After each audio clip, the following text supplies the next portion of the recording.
I thought I had everything. The kind of everything you post about on social media, knowing your friends will hate you a little for it. Successful business, gorgeous husband, that house with the kitchen island everyone covets. I believed it too, until exactly 9:17 p.m. on our 5th wedding anniversary. "You need to see this," Lily whispered, her fingers digging into my forearm as she pulled me away from my own party. The concern in her eyes made my stomach drop before I even knew why. I followed her through the crowd of well-wishers filling our open-concept living room, champagne sloshing in my glass. Todd had gone all out for our anniversary. Caterers, a small jazz quartet, flowers everywhere. He'd even made a toast that had me blinking back tears 10 minutes earlier. "Can't this wait?" I asked, forcing a smile at Clayton as we squeezed past. "We're about to cut the cake." Lily didn't answer, just pulled me into Todd's home office and shut the door. The music became a dull thrum through the walls. "I wasn't snooping," she started, which is exactly what people say when they found something while snooping. "I came in here looking for more napkins where you said they'd be, in the credenza." "And?" My voice sounded normal. Everything was still normal. "I found this instead." She held out her phone, open to a banking app. Todd left his laptop open. This was on the screen. I squinted at the numbers, trying to make sense of them. "I don't understand." "It's a transfer, Heidi, from your business account to some offshore thing. $500,000. The room tilted slightly. "That's impossible. I'd know if that kind of money. There are dozens of transfers. Small enough to fly under the radar, I'm guessing. Going back months." I snatched the phone, scrolling through the transaction history. My throat closed up as the evidence mounted. All those nights Todd had helped with the bookkeeping. All those times he'd assured me everything was fine when I worried about cash flow. "There's more," Lily said, her voice gentler now. "I took screenshots." She swiped to another image, an email thread between Todd and someone named Daisy Ford. My Daisy, my head of sales. The wife doesn't suspect anything. 2 more months and we'll have enough to make the move. "What about the business?" Daisy had replied. "She'll be too busy dealing with the audit to notice we're gone." "Audit? What audit?" "I'm sorry," Lily whispered. "I didn't know how to tell you." The glass slipped from my fingers, red wine spreading across the beige carpet like blood. 5 years of marriage, 8 years together. And all this time, "Heidi," Todd's voice called from the hallway. "Babe, where'd you go? Everyone's waiting." I looked up at Lily, panic rising in my chest. "What do I do?" "Don't let him know that you know," she said quickly. "Not yet. Not until we figure out how much he's taken and what this audit thing is about." The doorknob turned. I kicked the wine glass under the desk and wiped my eyes. Todd appeared, handsome in his tailored suit, that smile I'd fallen for lighting up his face. "There you are. What are you two hiding in here for?" "Girl talk," Lily said smoothly. "I was just telling Heidi about this guy I met." I forced myself to smile, to step forward and slip my arm through his like I'd done thousands of times before. His body felt suddenly unfamiliar against mine. "Sorry, honey. You know how Lily gets when she's crushing on someone." Was my voice steady? Could he tell? I studied his face for any sign that he knew I'd discovered his betrayal, but saw only the same Todd I'd always known. That was the most terrifying part. "Well, crush later. Everyone's waiting for the anniversary cake cutting." He kissed my temple, and I suppressed a shudder. 5 amazing years, right? 5 years of lies. 5 years of him systematically stealing from me while I worked myself to exhaustion building my company. "Right," I echoed, letting him lead me back toward the party, Lily following close behind. As we emerged into the living room, our friends erupted in applause. Todd raised our joined hands triumphantly, playing the role of devoted husband to perfection. The knife waited beside our anniversary cake, 3 tiers of white chocolate and raspberry that I'd specially ordered from his favorite bakery. I looked at the knife, then at Todd's smiling face, then back at the knife. "Speech," someone called out. Todd squeezed my hand, oblivious to the storm raging inside me. "Want me to do it, or you?" I reached for the knife, wrapping my fingers around the handle. "Oh, no," I said, meeting his eyes. "I think it's my turn to cut something." I somehow made it through the rest of the party, smiled for photos, thanked guests for coming, kissed Todd on cue when everyone clinked their glasses. My face ached from the performance. "You okay?" Todd asked as we waved goodbye to the last guests around midnight. "You seem off." I forced another smile. "Just tired. It was a lot to take in." "I know what you mean." He wrapped his arms around me from behind, his chin resting on my shoulder. 5 years. Sometimes I can't believe how lucky I am. The audacity. I wanted to scream, to confront him right there, but Lily's warning echoed in my head. "Don't let him know until you understand what you're dealing with." "I'm going to clean up," I said, pulling away. "Leave it for tomorrow. The cleaning service is coming anyway." He tugged at my hand. "Come to bed." The thought of lying next to him made my skin crawl. "I just need a few minutes to decompress. I'll be up soon." Once he disappeared upstairs, I collapsed onto the couch, my body finally giving in to the trembling it had been suppressing all night. My phone buzzed with a text from Lily. "Call me when you can. I'm worried about you." Instead of calling, I found myself moving through the house collecting evidence. I grabbed Todd's laptop from his office, along with the files he kept in his desk drawer. In the kitchen, I poured myself a large glass of wine and spread everything across the island counter. The laptop was password protected. Of course, I tried our anniversary date, his birthday, my birthday. Nothing worked. After the 5th attempt, I stopped, afraid of triggering a lockout. I turned to the files instead. Most contained ordinary household documents, insurance policies, car maintenance records, warranties. Nothing suspicious. But in a folder labeled Tax Prep, I found something odd. A second set of financial statements for my company with numbers that didn't match the ones I reviewed monthly. The doorbell rang, startling me so badly I knocked over my wine glass. Who would be coming by at 1 a.m.? I peered through the peephole to see Lily standing on my porch, hugging herself against the night chill.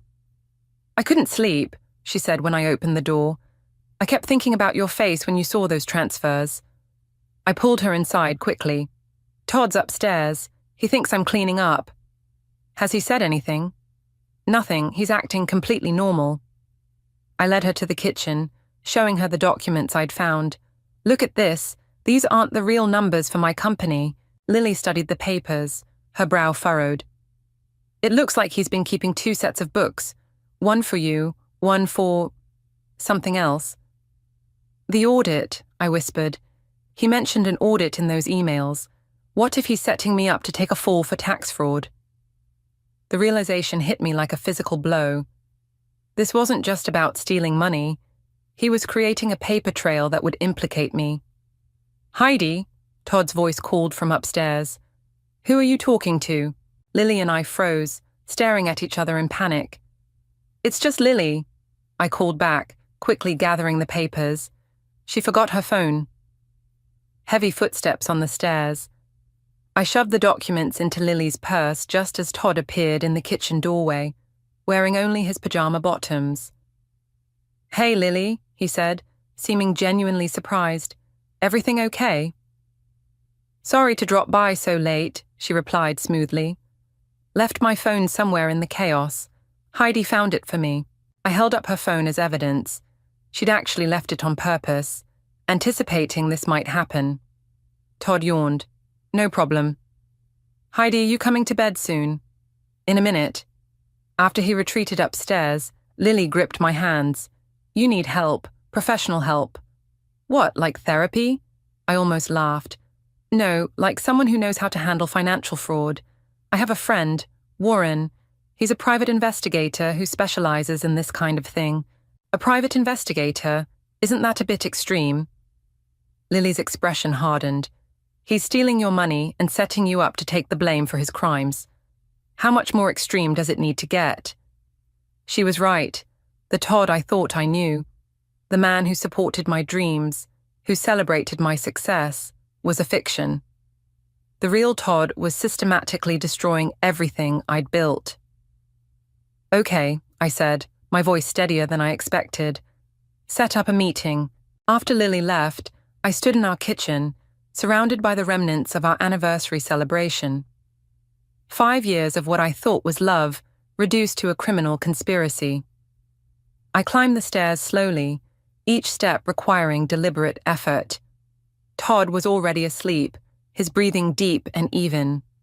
I slipped into bed beside him, keeping to the edge of the mattress. Tomorrow I'd meet with Warren. Tomorrow I'd begin to understand the full scope of Todd's betrayal.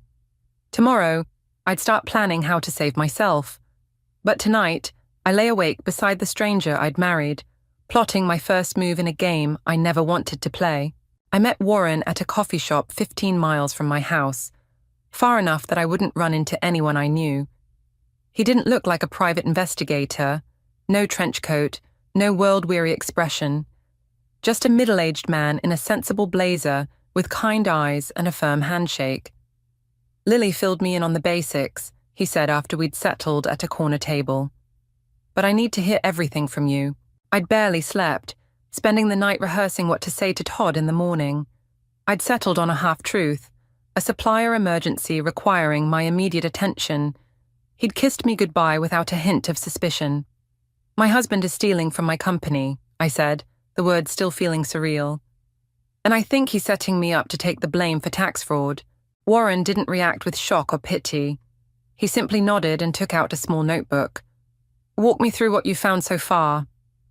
I showed him the screenshots Lily had taken, described the falsified financial statements, explained the references to an audit.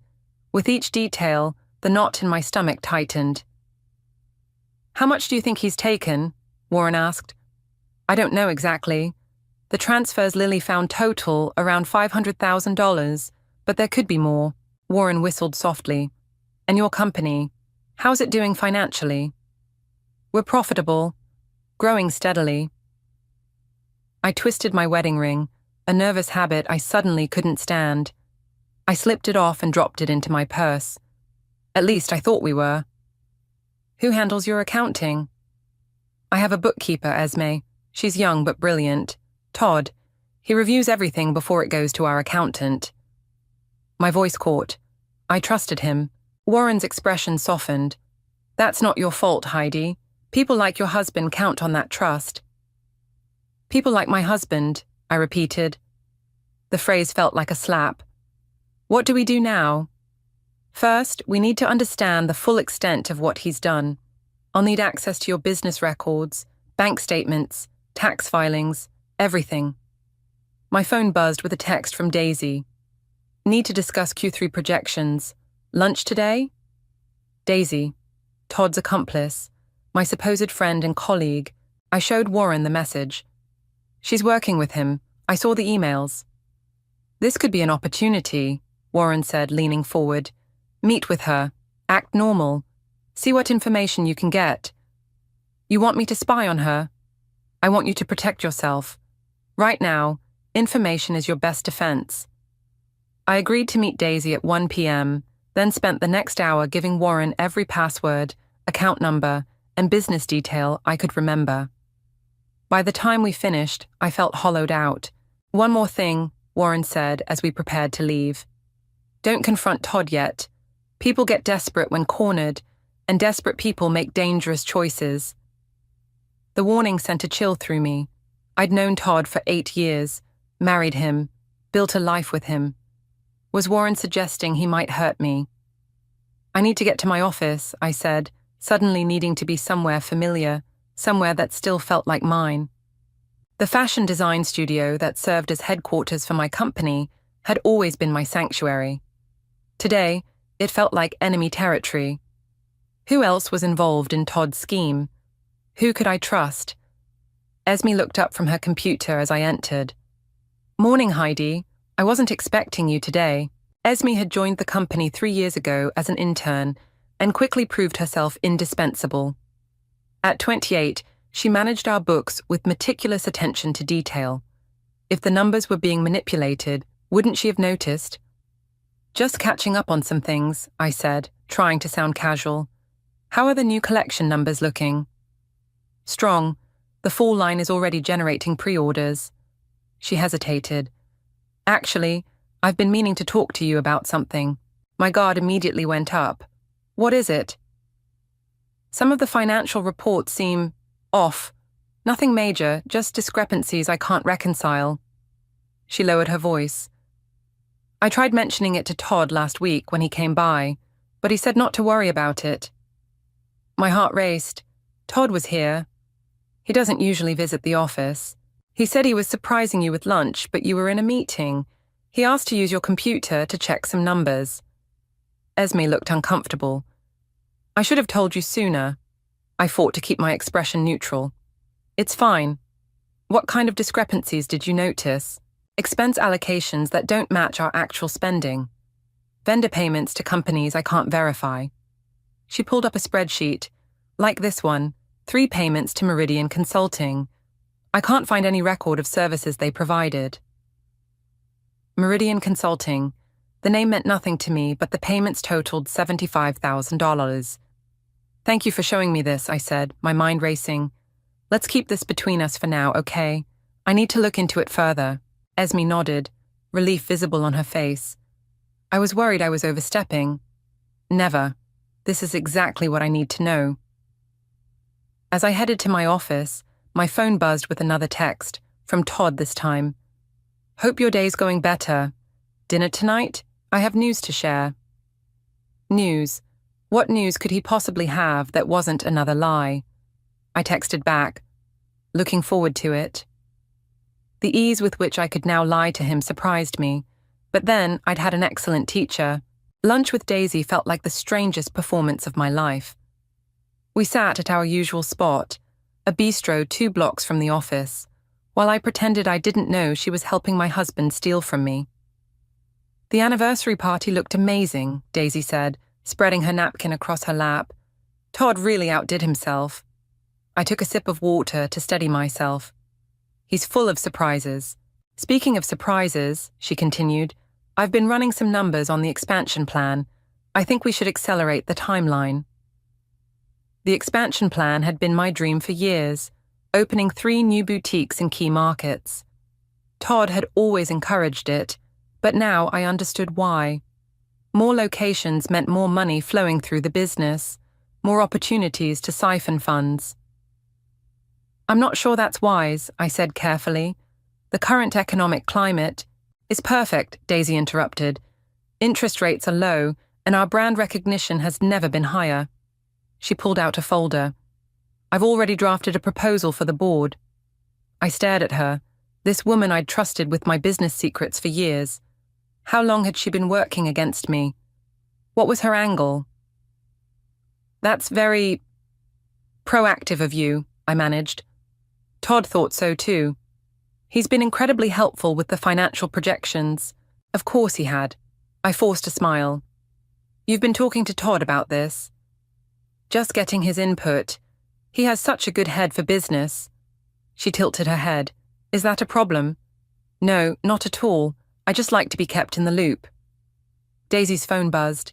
She glanced at it, then quickly turned it face down. Sorry about that. Was she texting Todd right now? Updating him on our conversation? The thought made me feel physically ill. Actually, I said, seizing an opportunity, I noticed some unusual payments to a company called Meridian Consulting. Do you know anything about that? The briefest flicker of something, alarm, guilt, crossed Daisy's face before her professional mask slipped back into place.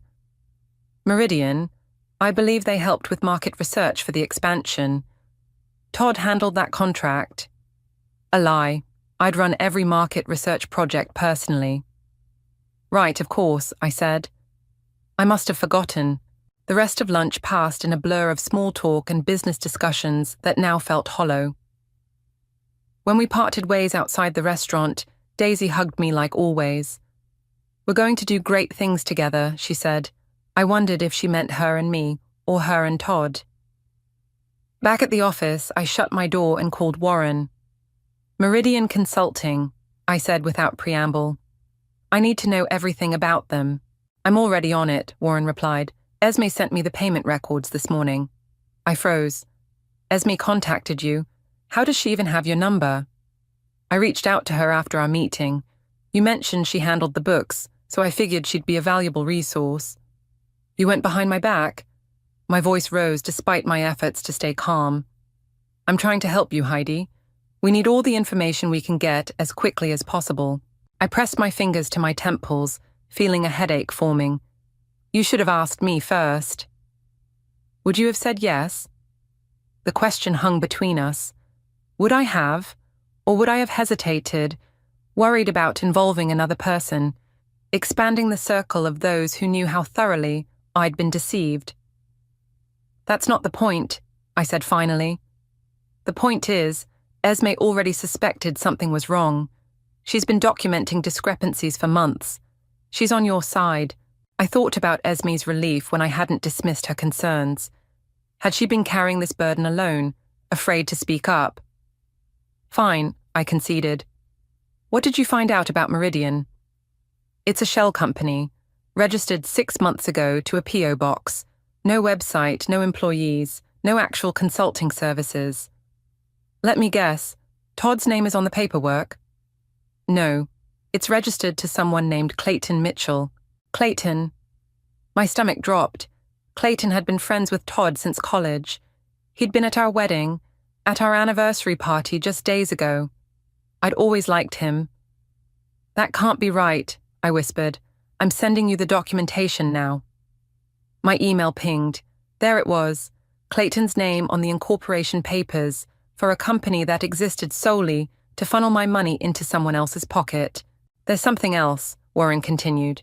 Esme found emails between Todd and Clayton discussing a property purchase, a beachfront villa in a non-extradition country. The room seemed to tilt. They're planning to run. It looks that way. And soon. I thought of Todd's text. I have news to share. Was tonight when he planned to spring some new lie on me, some story to explain why we suddenly needed to take a vacation to a country that wouldn't send him back to face charges. What do? I asked, hating how small my voice sounded. We accelerate our timeline. I've already spoken with a forensic accountant. She can start tomorrow if you authorize it. Do it, I said without hesitation. And tonight, with Todd. I'll play along. Make him think everything's normal. After hanging up, I sat at my desk, staring at the framed photo of Todd and me from our honeymoon. We looked so happy, so in love.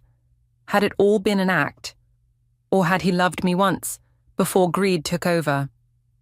I removed the photo from its frame and tore it in half, separating his image from mine.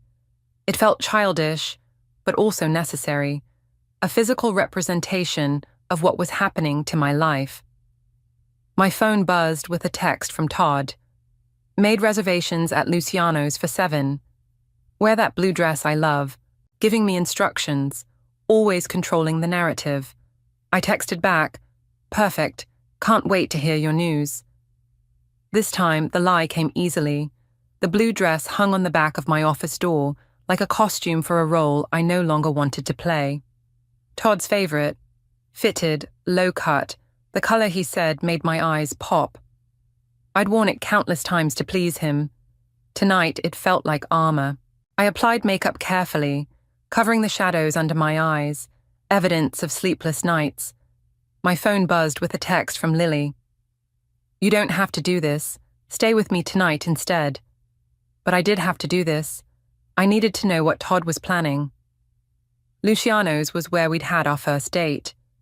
The hostess greeted me by name, leading me to our table by the window. Todd was already there, standing when he saw me approach. You look beautiful, he said, kissing my cheek. I smiled, wondering if he could feel how rigid my body had become at his touch. Thanks for arranging this. It's been a while since we've had a date night. Too long. He pulled out my chair. I ordered that Barolo you love. The wine arrived, deep red and expensive. I sipped slowly, needing to keep my wits about me. So, I said, you mentioned you had news? Todd's face lit up with what looked like genuine excitement. I've been working on something big. A surprise. My heart raced. Was this it? The lead-up to his escape plan? I know how hard you've been working, he continued, how much the business means to you, and I think I've found the perfect opportunity to take it to the next level. The waiter interrupted to take our order. Todd ordered for both of us without asking what I wanted, a habit I'd once found charming. What kind of opportunity? I asked when we were alone again. An investor? Someone willing to put serious capital into your expansion plans? He leaned forward. We're talking 8 figures, Heidi, enough to open not just 3 new locations, but 10. I nearly choked on my wine. 10? That's not the plan. Plans change. This is huge. His eyes gleamed. I've been working on this deal for months. Didn't want to say anything until it was solid. Months. The same time frame as the mysterious transfers. Was this investor real, or just another fiction? Who is this investor? I asked. His name is James Westfield. Made his fortune in tech, looking to diversify. Todd reached for my hand across the table. He wants to meet you next week. I've already set everything up. A meeting that would never happen, because Todd would be gone by then, taking my money with him. That's incredible, I managed. How did you connect with him? Clayton introduced us. They go way back. Clayton again. The pieces were falling into place. Speaking of Clayton, I said carefully, I ran into him today. He mentioned something about a consulting company. Todd's expression didn't change, but his hand twitched slightly in mine. Oh? Meridian Consulting. He said you might know something about it. A beat of silence. Todd withdrew his hand to reach for his wine glass. They did some market analysis for us a while back. Small firm, but good work. The lie slid out so smoothly. Had he always been this good at deception, or had I just never noticed? Funny, I don't remember approving that contract.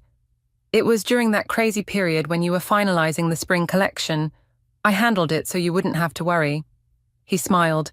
That's what partners do, right? Share the load. The food arrived. Seafood risotto for him, salmon for me. I pushed mine around the plate, stomach too knotted to eat. You're quiet tonight, Todd observed. Everything okay? I met his gaze. Just thinking about the future. How quickly things can change. Change is good, especially when it means growth. He reached across the table again, squeezing my hand. Trust me, this investment is going to change our lives. At least he wasn't lying about that. I do have one concern, I said. The business is growing so fast. I worry about losing control. That's natural, but you can't do everything yourself forever. His thumb stroked my wrist. Sometimes you have to delegate, let others handle the details. Like the financial details he'd been handling for months. You're right, I said, forcing a smile. I need to learn to let go. Todd raised his glass. To new beginnings. I clinked my glass against his, the sound sharp in my ears. To getting what we deserve. I called Warren from my car after dinner, hands shaking so badly I could barely dial. It's happening, I said when he answered. The investor story, Clayton's involvement, it's all part of their exit strategy. Did he mention when this supposed meeting is happening? Next week, but I don't think they're planning to stick around that long. I swallowed hard. There was something in his eyes tonight, Warren, a finality, like he was saying goodbye without actually saying it. Where are you now? Parking outside our house. Todd's meeting Clayton for drinks. Good, I need you to do something while he's gone. Warren's voice was steady, grounding. Check his office again, look for travel documents, confirmation emails, anything that might tell us when they're planning to leave. And if I find something, then we move now, tonight. I ended the call and sat in the darkness, watching the house I'd once loved, the home we'd built together. Had any of it been real? My phone lit up with a text from Esme. Found something big. Need to talk ASAP. Whatever Todd was planning, it was happening fast, and I was running out of time to stop him. I met Esme at an all-night diner 30 minutes from my house, a place where neither Todd nor anyone else from our circles would accidentally spot us. She was already there when I arrived, hunched over her laptop, dark circles under her eyes. "Thanks for coming," I said, sliding into the booth across from her. "I wouldn't have texted if it wasn't important." She turned her laptop toward me. "I've been digging through our cloud storage backups, found these emails that Todd deleted from the server." The screen showed an exchange between Todd and Daisy from just that morning. "Everything's set for Friday. Tickets confirmed. Clayton has the documents ready. Friday, 2 days from now." "What about H?" Still suspicious, clueless as ever, too busy with her precious designs to notice what's happening right under her nose. By the time she figures it out, we'll be long gone. My hands curled into fists, clueless. The contempt in those words burned through me. "There's more," Esme said quietly. "Financial projections for the company after you're gone. They're planning to liquidate everything, Heidi. Sell off the inventory, the equipment, the intellectual property, even the building, my life's work. Everything I'd built from nothing, reduced to numbers on a spreadsheet." "How long have you known something was wrong?" I asked. Esme looked down. "I started noticing discrepancies about 4 months ago. Small things at first, expense reports that didn't match receipts, invoices for services we never received. I thought they were mistakes." "Why didn't you come to me sooner?" I tried in my way, but Todd always intercepted. "Said you were too busy, that he'd handle it." She met my eyes. "And then he offered me a promotion, more money, more responsibility. I think he was trying to buy my silence." "Did it work?" "I took the promotion," she admitted, "but I also started keeping records. I knew something wasn't right." The waitress came by with coffee. We fell silent until she left. "What are you going to do?" Esme asked. What could I do? In 2 days, Todd would be gone, along with my money and any chance of justice. "I'm going to stop him," I said with more confidence than I felt. Todd was asleep when I got home, his breathing deep and even. I stood in the doorway of our bedroom, watching him. How many nights had I lain beside him, feeling safe, protected, loved? All while he plotted to destroy me. I slipped into his office, closing the door silently behind me. The room smelled of his cologne and the leather of his desk chair. I'd always loved this smell. Now it made me nauseous. I started with his desk drawers, then moved to the filing cabinet. Nothing unusual, no plane tickets, no incriminating documents. Todd was too smart for that. His laptop sat on the desk, closed. I opened it, heart pounding, still password protected. I tried a few more combinations, his parents' names, his childhood street, before remembering something. For his birthday last year, I'd given him a vintage watch. He'd been obsessed with it, even had the serial number engraved on the back. I typed in the number. The screen unlocked. For the next hour, I combed through his emails, documents, browser history. Most were innocuous, but in a folder labeled Investment Opportunities, I found what I was looking for. Confirmation of first-class tickets to Bali. One way. Departing Friday afternoon. Not just for Todd, but for Daisy too. My hands shook as I took photos of the screen with my phone. Not just business partners then. The betrayal cut deeper than I'd expected. I was about to close the laptop when a new email notification appeared. From Clayton, sent just minutes ago. Change of plans. Audit flags raised. Need to move timeline up. Details in mourning. Audit flags. Someone had noticed the financial irregularities. The authorities might already be involved. I quickly forwarded the email to myself, then closed the laptop exactly as I'd found it. As I turned to leave, the office door opened. Todd stood there, sleep-rumpled and confused. "Heidi, what are you doing in here?" My mind raced. Looking for aspirin. Couldn't sleep. "In my office. I didn't want to wake you by turning on the bathroom light." I moved toward the door. "Sorry, I'll look somewhere else." He blocked my path. "You were on my computer." "What? No, It's still warm." His voice hardened. "What were you looking for?" "Nothing. I told you. I just..." "Stop lying." He grabbed my arm. What do you know? The mask had slipped. This wasn't the charming, supportive Todd I'd married. This was the real Todd. Cold, calculating, dangerous. Let go of me, I said quietly. Not until you tell me what you're doing. I know about the money, Todd. The transfers. Meridian Consulting. All of it. His grip tightened. You don't know what you're talking about. I know about Daisy, the tickets to Bali, your plans to liquidate my company. Something flashed in his eyes, surprise, then anger. Who have you told? Everyone. It was a bluff, but a calculated one. Lawyers, accountants, the police. Did you really think I wouldn't notice $500,000 missing from my accounts? He released my arm, taking a step back. You're making a mistake. The mistake was trusting you. I moved past him toward the door. I want you out of my house, tonight. This is my house too. Not for long. I turned to face him. You have 1 hour to pack your things. After that, I'm calling the police. Todd's laugh was cold. With what evidence? You think anyone will believe you over me? I've covered my tracks, Heidi. Every transfer, every document, it all has your digital signature. The realization hit me like a physical blow. He hadn't just been stealing from me. He'd been framing me. 1 hour, I repeated, my voice steadier than I felt. Or I release everything I have to the press. How do you think your investor friends will react to that? As I walked away, my phone buzzed with a text from Warren. Don't confront him alone. Wait for me. Too late for that. The game had changed. And now there was no turning back. I locked myself in the guest bathroom, hands trembling as I called Warren. He knows, I whispered. I confronted him. He's threatening to frame me. Where are you now? Warren's voice was tight with concern.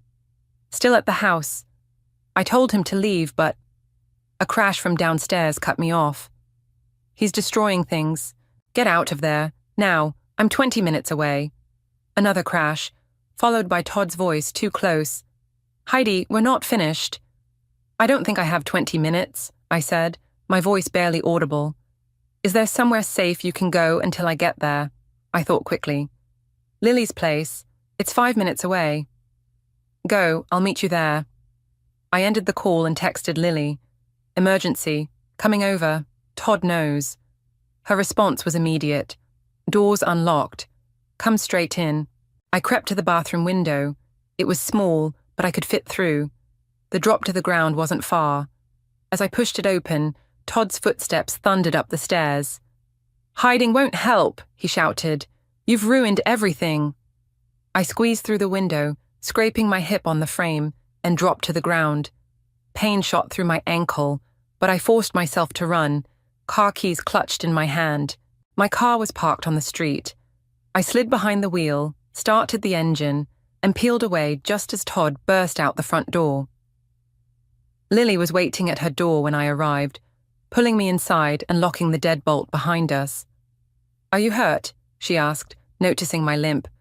Just twisted my ankle. I'm fine. I wasn't fine. Nothing was fine. I called the police, she said, leading me to her couch. They're sending someone. I sank onto the cushions, the adrenaline that had carried me here beginning to fade. He's going to say I'm crazy, that I'm the one stealing money. Let him try. Lily handed me a glass of water. Warren called. He's bringing evidence. What evidence? I don't know exactly. He just said it was enough. I took a shaky sip of water.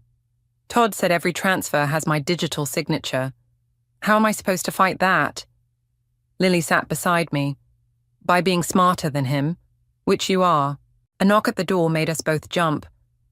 Lily checked the peephole, then opened it to admit Warren, carrying a laptop and a thick folder. Are you all right? He asked me. No, I answered honestly, but I'm here. Warren set his materials on the coffee table. I've been building a case, tracking the money, documenting the timeline, but we need to move fast. The tickets to Bali, they're for tomorrow, not Friday. What? But the email said, misdirection, in case you were watching. They're flying out tomorrow afternoon. My stomach dropped. Then it's over. They'll be gone. Not if we act now. Warren opened his laptop. I've arranged a meeting for tomorrow morning, 9 a.m. With who? James Westfield. I stared at him. The investor, he's not real. No, but Todd doesn't know that we know that. Warren smiled grimly. I have a colleague who's going to play the part. Todd thinks he's meeting his fictional investor. Instead, he'll be walking into a trap. Another knock at the door, more insistent this time. Lily checked the peephole again. Police, she said, opening the door. 2 officers entered, a man and a woman. The woman spoke first. We received a call about a domestic disturbance. My husband threatened me, I said. I had to escape through a window. The male officer took notes while I explained the situation, the stolen money, the threats, the evidence of Todd's plan to flee the country.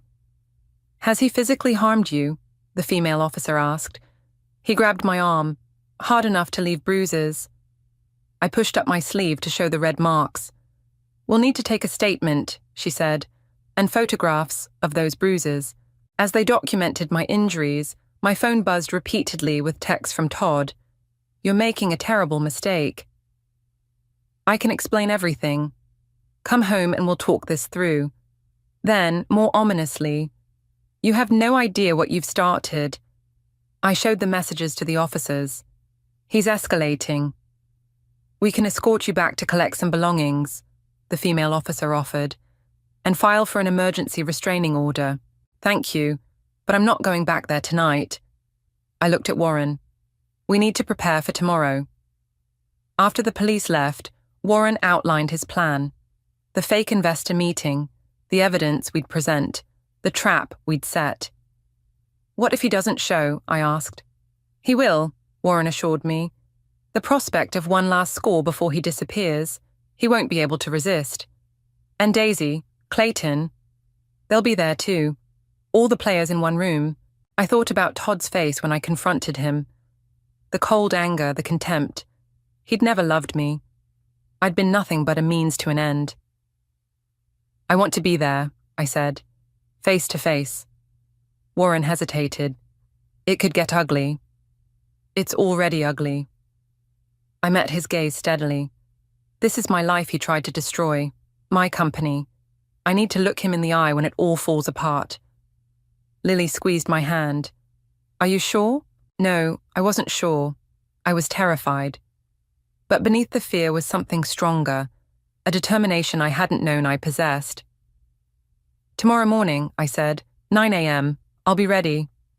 The conference room at Warren's office was deliberately intimidating, all glass and steel, with recording equipment visible in the corners. I sat at the head of the table, dressed in my most powerful outfit, a folder of evidence in front of me. Warren stood nearby, speaking quietly into his phone. They've arrived, bringing them up now.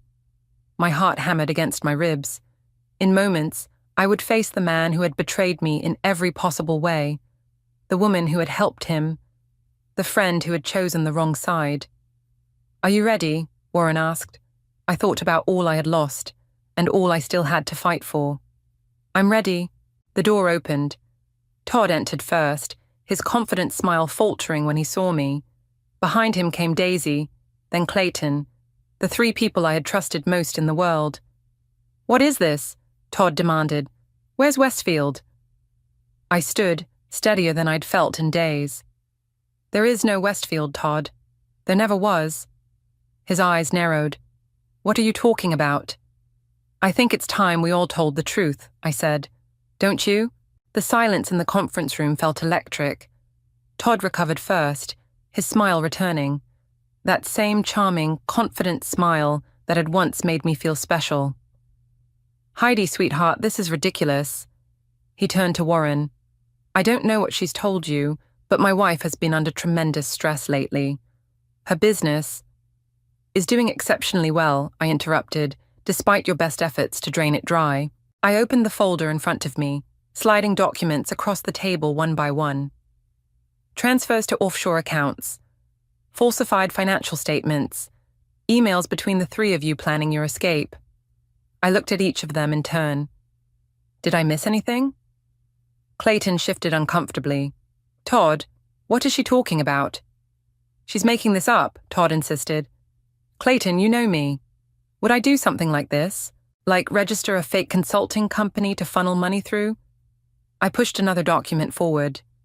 Meridian Consulting's incorporation papers with Clayton's signature.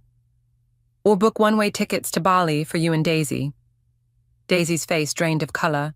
Tickets for both of us? Interesting. She hadn't known about that part. First class, I confirmed.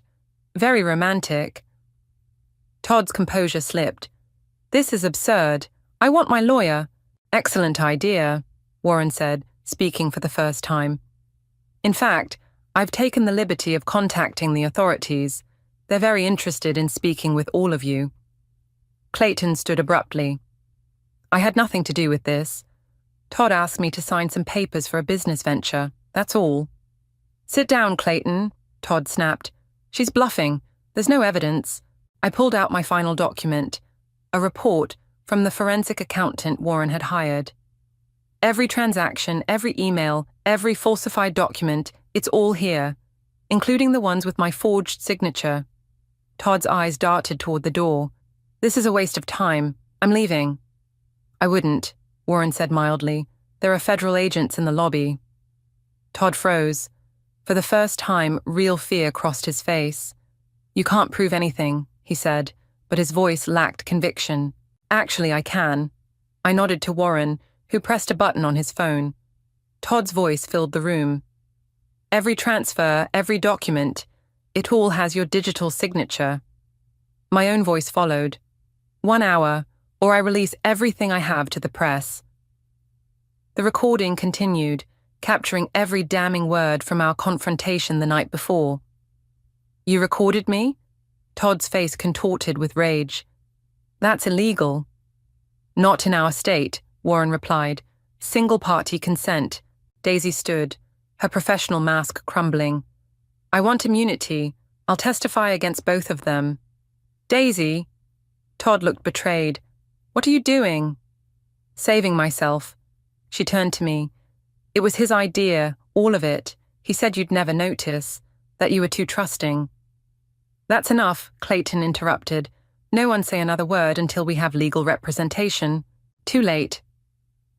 The door opened, and 2 agents entered, followed by a woman in a business suit who introduced herself as a prosecutor with the Financial Crimes Division. What followed was a blur of legal terms and procedures, statements taken, rights read. Todd, Daisy, and Clayton led away separately for questioning. Through it all, I sat perfectly still, watching the life I thought I had dissolved before my eyes. Hours later, I stood alone in the empty conference room, staring out at the city below. Warren entered quietly, closing the door behind him. They're being processed now, he said. The prosecutor is confident they have enough for an indictment. I nodded, still looking out the window. What happens to my company? It's yours, Heidi. It always was. The forensic accountant has already begun untangling the financial mess. You'll need to work closely with her, but your business will survive this. And the money they took? Some can be recovered, not all of it. He paused. I'm sorry. I turned to face him. Don't be. Money can be replaced. What will you do now? The question hung in the air. What would I do? The future I'd planned, the life I'd built with Todd, was gone. Yet standing here, I felt lighter than I had in months, maybe years. First, I'm going to change the locks, I said. Then, I'm going to call Esme and offer her that promotion for real. Warren smiled. And after that? I don't know yet. I gathered my things, suddenly eager to leave this room, this building, this chapter behind. But for the first time in a long time, I get to decide. The house felt different when I returned, emptier, but somehow less hollow. I moved through the rooms, reclaiming each space. In Todd's office, I found a framed photo of us I'd missed before, taken on our honeymoon. I studied his face, searching for signs of the deception to come. There were none, or perhaps I simply hadn't wanted to see them. My phone rang, Lily checking in. How are you holding up? I'm okay, I said, surprised to find it was true. Actually, I'm thinking about redecorating. Bold move. What did you have in mind? I looked around at the house Todd had largely designed, with its neutral colors and minimalist aesthetic, nothing that truly reflected me. Everything, I said. I'm changing everything. After we hung up, I wandered into the kitchen where it had all begun, where Lily had shown me those first damning transfers on our anniversary night. The remnants of the party had been cleared away, but a single champagne flute remained on the counter, forgotten. I picked it up, turning it in my hands. 5 years of marriage, 8 years together, a lifetime of memories, now tainted. With deliberate care, I placed the glass in the sink. Then I opened a drawer, pulled out a notepad, and began to write. Not a list of what I'd lost, but of what came next. At the top, I wrote, things that are actually mine. The business, this house, my designs, my future, and most importantly, the truth. No one could take that from me again.